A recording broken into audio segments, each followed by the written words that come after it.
नमस्कार, स्वागत है आप सभी का। आप देख रहे हैं खबर दोपहर में। हूं प्रीति सिंह। शुरुआत करेंगे मुख्य समाचारों के साथ।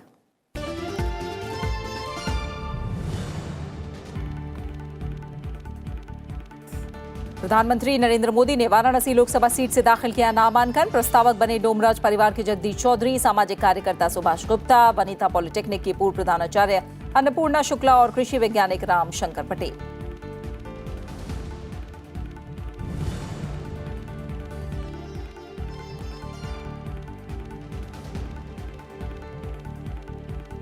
प्रधानमंत्री के समर्थन में वाराणसी में जुटे एनडीए घटक दलों के नेता नीतीश कुमार, उद्धव ठाकरे, प्रकाश सिंह बादल, रामविलास पासवान, नीतीश कुमार समेत कई हस्तियां।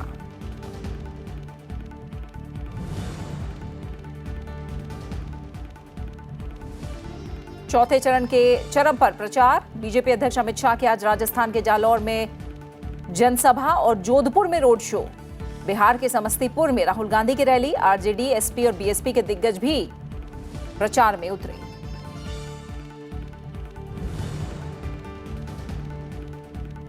पीएनबी धोखाधड़ी मामले में आरोपी नीरव मोदी के रिमांड पर लंदन की अदालत में सुनवाई आज।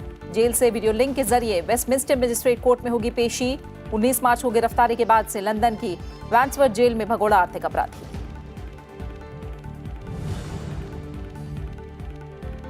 बैंकॉक में जारी एशियाई मुक्केबाजी चैंपियनशिप में भारतीय खिलाड़ियों का शानदार प्रदर्शन जारी।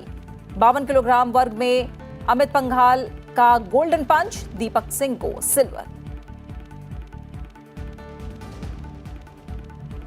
बात चुनाव से जुड़ी खबरों की।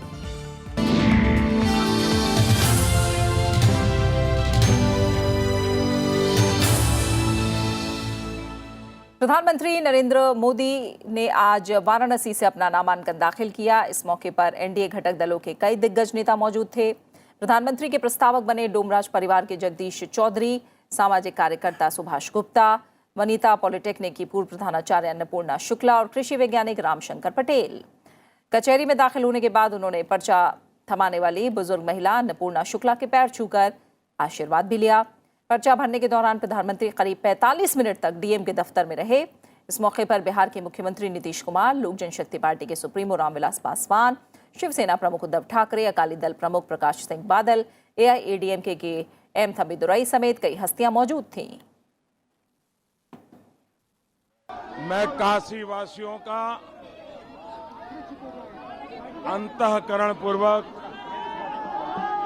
आभार व्यक्त करता हूं। 5 साल के बाद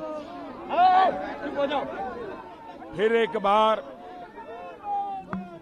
काशी वासियों ने मुझे जो आशीर्वाद दिए हैं, एक प्रकार से कल शाम को 5 बजे से लेकर अगर रात के 4-6 घंटे निकाल दें, शायद इतना लंबा रोड शो 12-15 घंटे का रोड शो एक काशीवासी ही कर सकते हैं। ये बाबा की नगरी, मां गंगा के आशीर्वाद, भारत के उज्जवल भविष्य के लिए काशीवासी संकल्पबद्ध है। ये जो प्यार, ये दुलार, ये आशीर्वाद काशीवासियों ने दिए हैं, मैं हृदयपूर्वक उनका आभार व्यक्त करता हूं। और मैं सभी मतदाताओं से प्रार्थना करूंगा कि सभी मतदाता जहां जहां चुनाव बाकी है, तीन चरण हुए हैं, बाकी जो भी मतदान बाकी है, सभी चरण में बहुत ही शांतिपूर्ण तरीके से एक लोकतंत्र के उत्सव के रूप में हमारे देश के मतदाता मतदान करें। ऐसा माहौल कुछ लोग अब बनाने लगे हैं कि मोदी जी तो जीत गए और इसलिए वोट नहीं करोगे तो चलेगा। कृपा करके ऐसे लोगों की बातों के में मत आइए। मतदान ही आपका हक है, लोकतंत्र एक उत्सव है और इसमें सबने मतदान करना चाहिए, ज्यादा से ज्यादा मतदान करना चाहिए। और लोकतंत्र को मजबूत करना चाहिए, सरकार मजबूत बनानी चाहिए और देश मजबूत करने के लिए मतदान करना चाहिए। मैं फिर एक बार मीडिया के लोगों का भी आभार व्यक्त करता हूं, क्योंकि आप भी शायद, मैं तो 5 बजे पहुंचा, लेकिन आप कल दोपहर से लगे हुए हो, करीब 24 घंटे से आप लगे हैं और इस धूप में काम कर रहे हैं। मैं चाहूंगा कि तबीयत आपकी अच्छी रहे, आप लोगों का स्वास्थ्य अच्छा रहे, आपको बहुत शक्ति मिले। बहुत बहुत धन्यवाद आपका। और नामांकन से पहले प्रधानमंत्री नरेंद्र मोदी कोतवाली स्थित बाबा काल भैरव का दर्शन करके उन्होंने विशेष पूजा अर्चना की। इस दौरान उनके साथ बीजेपी अध्यक्ष अमित शाह, मुख्यमंत्री योगी आदित्यनाथ समेत बीजेपी के कई दिग्गज नेता मौजूद थे।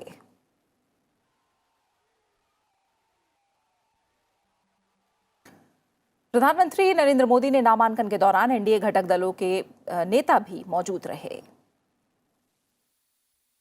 ये सबसे जो है, ये वाराणसी है, काशी की भूमि है और यहाँ क्या कहते हैं कि यहाँ से प्रतिनिधित्व करना प्रधानमंत्री का, और 5 साल तक प्रधानमंत्री रहे, फिर अब 5 साल तक तो रहेंगे ही और भी रहेंगे, तो ये हम लोगों के लिए भी गर्व की बात है। और हाँ, ये क्या कहते हैं कि प्रधानमंत्री के लिए काशी नगरी से जो है प्रतिनिधित्व करते हैं, सब लोगों के लिए गर्व की बात है। बहुत अच्छा माहौल है। शक्ति प्रदर्शन शक्ति प्रदर्शन क्या है? जनता का प्रदर्शन है, शक्ति प्रदर्शन की कोई जरूरत नहीं। It's a good show that shows a thumping majority.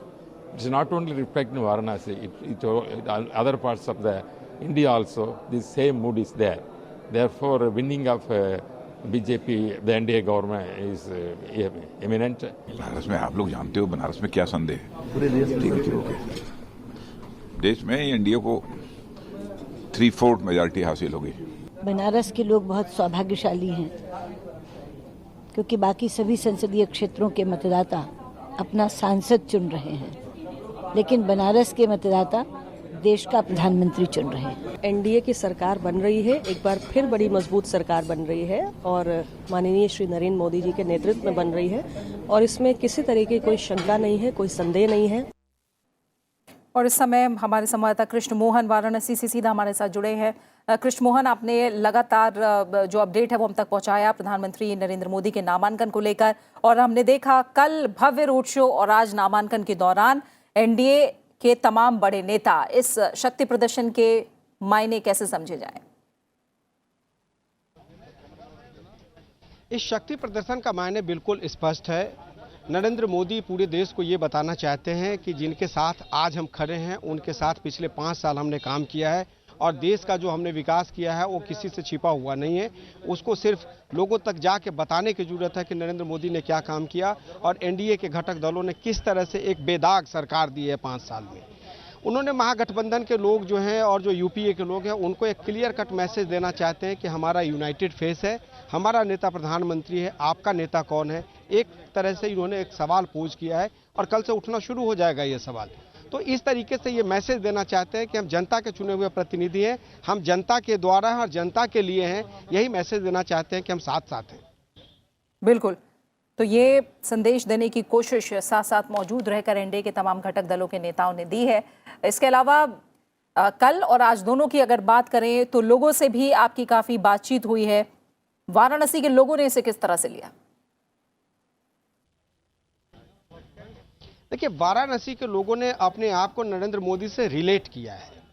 ये संभव नहीं है कि हर कार्यकर्ता नरेंद्र मोदी से मिलकर हाथ मिला सके या उनको फूल माला पहना सके या उनसे अभिवादन ले सके, लेकिन जो एक डेमोक्रेसी में बातचीत करने का तरीका है वो लोगों को काफी भा रहा है। जिस तरह से मोदी जी मुस्कुराते हैं, हाथ मिलाते हैं, किसी तरह कोई अगर फूल की माला फेंक रहा हो तो उसको ले लेते हैं, कुछ किसी के ऊपर फेंक देते हैं, तो इससे लोगों को एक अपनापन सा लगता है। पूरा बनारस यही कह रहा है कि बनारस तेरे नाम, मतलब ये कह रहे हैं कि मोदी जी आप अपना काम किए जाओ, पूरा बनारस आपके साथ है। तो जनता मैसेज ये देना चाहती है कि आपने हमारे लिए ठीक ठाक काम किया है, आगे भी इसी तरह काम करते रहिए, हम आपके साथ हैं। बिल्कुल, बहुत बहुत शुक्रिया कृष्ण मोहन इस तमाम अपडेट को फिलहाल हम तक पहुंचाने के लिए आपका।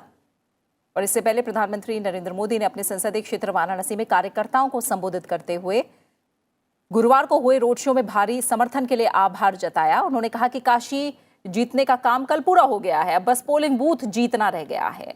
प्रधानमंत्री नरेंद्र मोदी ने कार्यकर्ताओं का आह्वान करते हुए कहा कि इस 40 डिग्री तापमान में भी वो मतदान के अब तक सभी रिकॉर्ड तोड़ दें। उन्होंने कार्यकर्ताओं से कहा कि वो मेरा बूथ सबसे मजबूत मंत्र पर अमल करते हुए बूथ जीतने का काम करें। साथ ही कहा कि कार्यकर्ताओं की मेहनत है जो कश्मीर से कन्याकुमारी तक देश में उत्थान का माहौल है।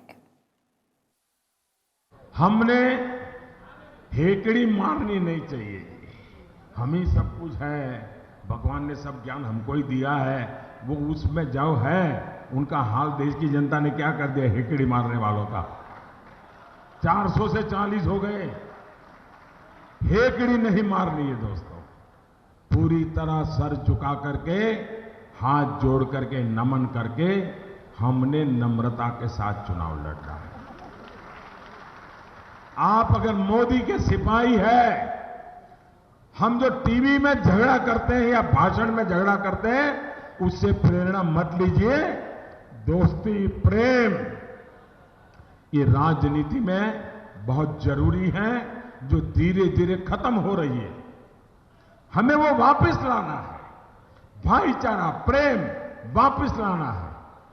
कोई मोदी को कितनी ही भद्दी गाली दे, आप चिंता मत करो भाई। वाराणसी में नामांकन से पहले कल प्रधानमंत्री Narendra Modi mega road show में शामिल हुए। बीएचयू के सिंह द्वार पर उन्होंने पंडित महामना मदन मोहन मालवीय की प्रतिमा पर माला पहनाकर रोड शो की शुरुआत की। रोड शो अस्सी घाट, शिवाला, सोनारपुरा, मदनपुरा और गोदौलिया होते हुए दशाश्वमेध घाट पहुंचा।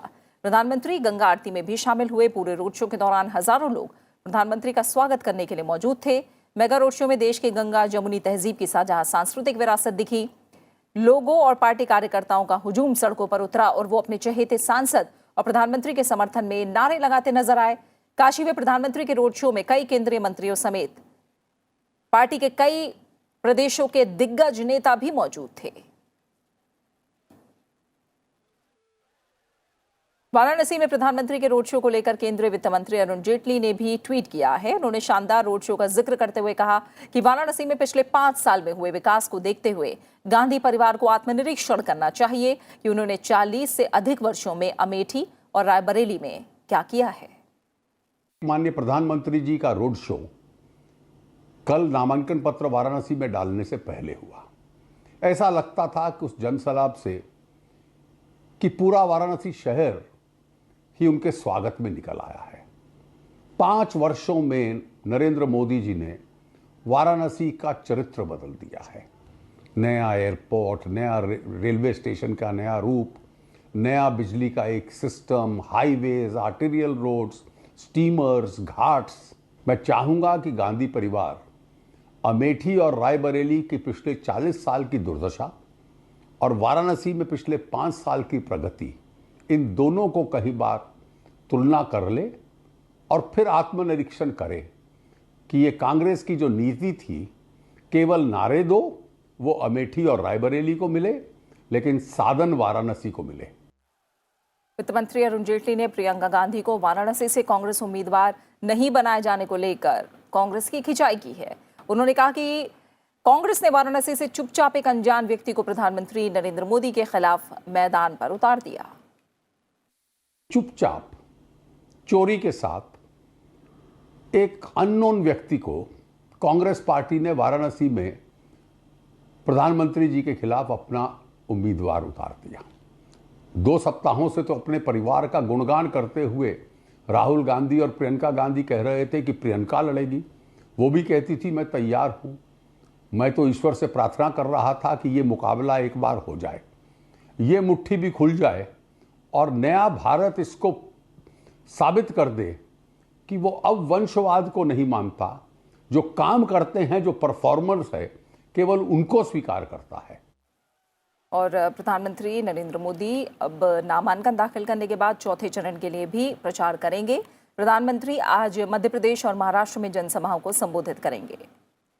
प्रधानमंत्री नरेंद्र मोदी मध्य प्रदेश की सीधी और जबलपुर में जनसभा को संबोधित करेंगे। सीधी से बीजेपी की मौजूदा सांसद ऋति पाठक एक बार फिर मैदान में हैं, वहीं जबलपुर से बीजेपी उम्मीदवार राकेश सिंह मैदान में हैं। सीधी की जनसभा में प्रधानमंत्री नरेंद्र मोदी के साथ पूर्व मुख्यमंत्री शिवराज सिंह चौहान भी मौजूद रहेंगे। चौथे चरण में मध्य प्रदेश की 6 सीटों पर 29 अप्रैल को वोट डाले जाने हैं। इनमें सीधी, शहडोल, जबलपुर, मंडला, बालाघाट और छिंदवाड़ा सीटें शामिल हैं।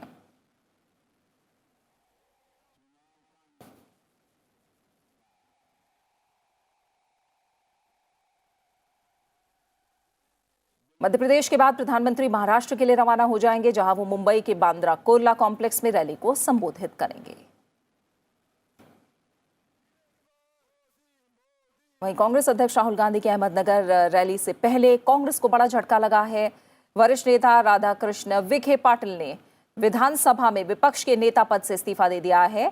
पाटिल के बेटे सुजय विखे पाटिल कुछ समय पहले मुख्यमंत्री देवेंद्र फडणवीस की मौजूदगी में बीजेपी में शामिल हो गए थे। और लोकसभा चुनाव के चौथे चरण में मध्य प्रदेश की 6 सीटों पर वोटिंग होनी है, जिनमें सीधी, शहडोल और साथ ही छिंदवाड़ा सीट शामिल है। आपको बता दें कि कुल 29 सीटें हैं मध्य प्रदेश में, जिनमें से 6 सीटों पर मतदान होना है और मंडा, बालाघाट, छिंदवाड़ा, शहडोल, सीधी इनमें शामिल हैं। साथ ही बालाघाट पर भी मतदान होना है। प्रधानमंत्री मध्य प्रदेश के बाद महाराष्ट्र के लिए रवाना हो जाएंगे। वो मुंबई के बांद्रा कुर्ला कॉम्प्लेक्स में रैली को संबोधित करेंगे।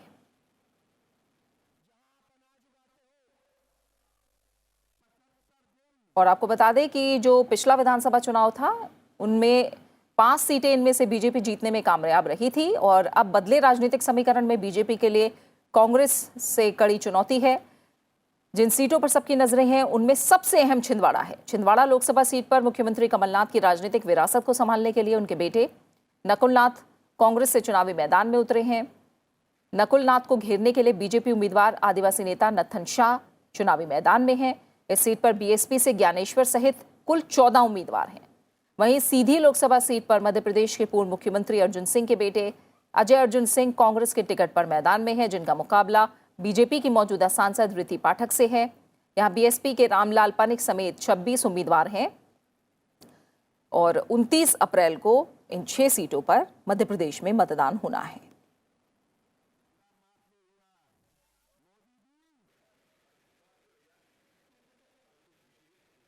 मध्य प्रदेश में 70% लोग ग्रामीण इलाकों में रहते हैं और किसानों से जुड़े मुद्दे चुनाव में मुख्य भूमिका निभाते हैं। बीजेपी और कांग्रेस दोनों ही पार्टियों ने किसानों के वोटों को अपनी झोली में डालने के लिए पूरा जोर लगाया है। आइए देखते हैं राजनीतिक पार्टियां किसानों के मुद्दे को लेकर कैसे चुनावी अभियान में जुटी हैं। मध्य प्रदेश अपने बड़े भूभाग के साथ ही जलवायु और मिट्टी की उर्वरा शक्ति के साथ खेती और पैदावार के लिहाज से बेहद उपयुक्त क्षेत्र है। एग्रीकल्चर यहाँ अर्थव्यवस्था की रीढ़ की हड्डी है। खेती यहाँ के 65% लोगों के रोजगार का मुख्य जरिया है और 60 से 75% ग्रामीण आय का साधन है। नई सरकार से उम्मीद की हम लोग को समर्थन मूल्य बढ़ाया जाए और खाद बीज समय से मिले और जो हम लोग का सोसाइटी जो तुलाई करती है वो अपना समय से तुरंत को प्राइवेट न बेचना पड़े। बीजेपी के कार्यकाल के दौरान यहाँ पे एग्रीकल्चर जीडीपी ग्रोथ 9.4% रही, जो कि गुजरात के 9.5% के बाद दूसरे स्थान पर थी। मध्य प्रदेश को सबसे अधिक उपज के लिए लगातार 4 साल तक केंद्र सरकार की तरफ से कृषि कर्मण पुरस्कार से नवाजा गया। बीजेपी ने इस बार किसानों के लिए 3 मुख्य घोषणाएं की हैं, जिनमें किसानों को 1 लाख रुपए तक 0 इंटरेस्ट रेट, प्रधानमंत्री किसान योजना के दायरे को बढ़ाना और किसानों के लिए पेंशन की व्यवस्था करना शामिल है। कांग्रेस के लोगों ने एक झूठ प्रचारित किया कि हम किसानों का 2 लाख तक का कर्जा माफ कर देंगे। वो उस 2 लाख के कर्जे की माफी की घोषणा को लेकर तात्कालिक लाभ के चक्कर में लोगों ने कांग्रेस को वोट दिया है, ऐसा लगता है मुझे। यद्यपि मध्य प्रदेश को देखें तो कांग्रेस से ज्यादा वोट मध्य प्रदेश में भाजपा को मिले हैं। 4 महीने में कोई ऐसा आदमी नहीं मिला जिसका 2 लाख रुपए का कर्जा माफ हुआ हो। किसी का 8,000, किसी का 2,000, किसी का 1,500, किसी का 700, इस तरीके से कर्जा माफ करने का बात की। जितना उन्होंने प्रावधान किया उतना उन्होंने बजट में ही नहीं लाया। तो जिस तरह क्या उन्होंने छल किया किसानों के साथ, निश्चित रूप से किसानों को तकलीफ हुई है। कांग्रेस इन लोकसभा चुनाव में किसान लोन माफी के मुद्दे को पूरी तरह भुनाने में लगी है। हालांकि अभी राज्य के लाखों किसानों को इसका फायदा मिलना बाकी है। Being the finance minister of the state, I deny all the charges which BJP has been making. Actually, we just had a very short period before the parliament elections and the results of the Vidhan Sabha elections. Even then, we shortlisted around 51 lakh farmers of the state, those who had a debt of 2 lakh rupees. And we are very happy to tell you that. And the farmers of the state knows about it. We've already cleared the loan accounts of worth 2 lakh rupees of almost 22 lakh farmers. Then the election code of conduct was forced. We are waiting for the elections to get over, and we have not made a promise. We've given a vachan. किसान हित को मुद्दा बनाकर राजनीतिक पार्टियां किसान vote bank को अपने पक्ष में करने में लगी हुई हैं। मध्य प्रदेश में 29 अप्रैल, 6 मई, 12 मई और 19 मई को 4 चरणों में चुनाव होना है। कांग्रेस और बीजेपी दोनों ही दलों ने अपने मैनिफेस्टो में किसानों के लिए कई वादे किए हैं। बीजेपी का लक्ष्य है किसानों की आय दुगुना करने का, वहीं कांग्रेस ने वादा किया है एक अलग किसान बजट पेश करने का। किस वादे का असर किसानों पर ज्यादा पड़ता है, ये देखना बाकी है। कैमरा पर्सन जितेंद्र नेगी के साथ मध्य प्रदेश से कृति मिश्रा, राज्यसभा टीवी। उत्तर प्रदेश में गंगा के किनारे बसा औद्योगिक शहर कानपुर देश के हाई प्रोफाइल लोकसभा सीटों में से एक है। बीजेपी ने वरिष्ठ नेता और वर्तमान सांसद मुरली मनोहर जोशी की जगह सत्यदेव पचौरी को टिकट दिया है। सपा बसपा गठबंधन के अलावा कांग्रेस उम्मीदवार और पूर्व केंद्रीय मंत्री श्रीप्रकाश जायसवाल की मौजूदगी ने यहां मुकाबले को त्रिकोणीय बना दिया है। लोकसभा चुनाव के चौथे चरण के प्रचार में राजनीतिक दलों ने पूरी ताकत झोंक दी है। इस दौर में उत्तर प्रदेश के सबसे बड़े शहर कानपुर में भी मतदान होना है। गंगा के किनारे बसा कानपुर एक दौर में कपड़ा उद्योग के चलते पूर्व का मैनचेस्टर कहा जाता था। यहां से इस बार बीजेपी ने सत्यदेव पचौरी को मैदान में उतारा है। बीजेपी प्रधानमंत्री नरेंद्र मोदी की लोकप्रियता की वजह से अपनी जीत का दावा कर रही है। वहीं यहां से कांग्रेस के पूर्व सांसद श्रीप्रकाश जायसवाल एक बार फिर माहौल को अपने पक्ष में बता रहे हैं।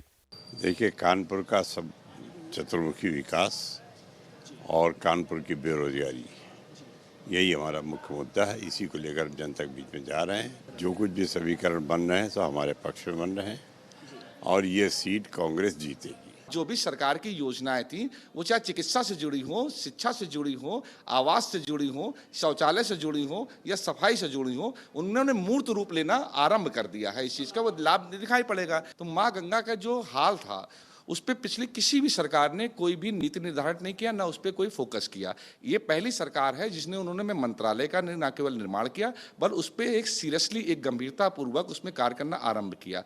समाजवादी पार्टी और बीएसपी के प्रत्याशी रामकुमार भी घर घर जाकर अपने लिए समर्थन जुटा रहे हैं। वो गठबंधन के बाद बने सियासी समीकरण से खुद को मजबूत मानते हैं। पूरा का पूरा कानपुर जो नगर है, पॉल्यूशन की बात आती है, एयर पॉल्यूशन बहुत ज़्यादा। हमारा जो कर्मचारी वो बेरोजगार, और रोजगार जिनको नहीं मिला, बच्चों को शिक्षा के लिए, वजीफा के लिए, ना ओबीसी, ना एससी, ना माइनॉरिटीज़ का वजीफा मिल रहा है। तो इन सब मुद्दों पे पूरी की पूरी जनता हमारे साथ है और आप अभी देख रहे हैं। सियासी तौर पर 2014 के लोकसभा चुनाव में बीजेपी ने अपने दिग्गज नेता मुरली मनोहर जोशी को मैदान में उतारकर कांग्रेस की ओर से जीत की हैट्रिक लगा चुके श्रीप्रकाश जायसवाल को करारी मात दी थी। कानपुर में बीजेपी और कांग्रेस के बीच मुख्य मुकाबला होता रहा है, लेकिन इस बार सपा बसपा आरएलडी के गठबंधन के बाद यहां मुकाबला त्रिकोणीय हो गया है, जिससे दिलचस्प नतीजे देखने को मिल सकते हैं।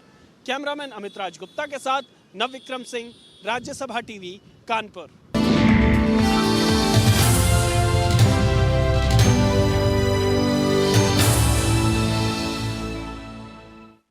और कुछ और अहम खबरें। पीएनबी घोटाले के मुख्य आरोपी और हीरा कारोबारी नीरव मोदी के रिमांड पर आज लंदन की अदालत में सुनवाई होगी। नीरव के खिलाफ प्रत्यर्पण की कार्रवाई चल रही है। 48 साल के कारोबारी पिछले महीने अपनी गिरफ्तारी के बाद से दक्षिण पश्चिम लंदन में वैंड्सवर्थ जेल में बंद है। नीरव को जेल से वीडियो लिंक के जरिए वेस्टमिंस्टर मजिस्ट्रेट की कोर्ट में पेश किया जाएगा और 29 मार्च को चीफ मजिस्ट्रेट ने इस आधार पर उसकी जमानत याचिका खारिज कर दी थी कि एक से अधिक पासपोर्ट होने के चलते वो फरार हो सकता है। वेस्टमिंस्टर मजिस्ट्रेट की कोर्ट में सुनवाई के दौरान कुछ नए तथ्य भी विचार के लिए पेश किए जा सकते हैं, साथ ही नीरव तीसरी जमानत याचिका भी दाखिल कर सकता है।